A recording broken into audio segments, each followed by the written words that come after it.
Safi. Mimi niko poa, sijui wewe. Kweli? Ila mwenzio kweli naona kazi kweli kutoka mwenzio.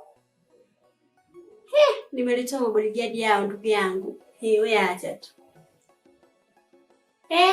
Mpaka chuoni nafatwa. Sasa hata sijui nafanyaje mwenzako, yaani hapa kutoka naona kazi kweli, maana hata sielewi.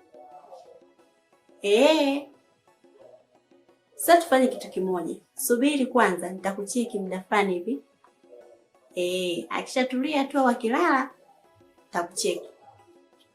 Haya, poa.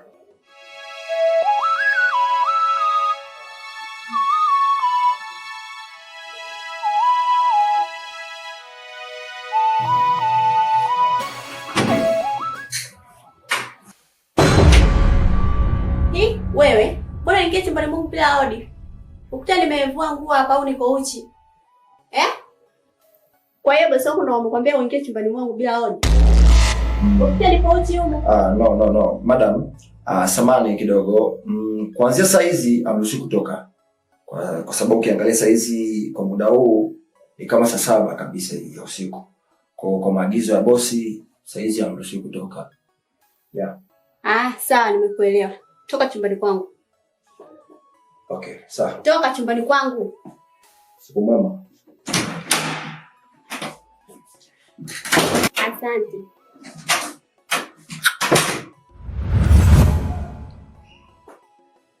Watu wengine bwana, kama ametumwa vile.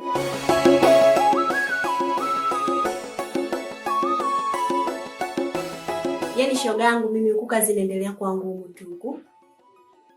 Sijui kama nitatoka mwenzio. Maana huyu baba kichomi ndugu yangu. Ila usijali. Hapa nishajiandaa. Ngoja nitoke tu. Bado hajalala. Usijali natoka.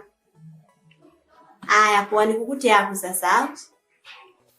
Aya, sawa.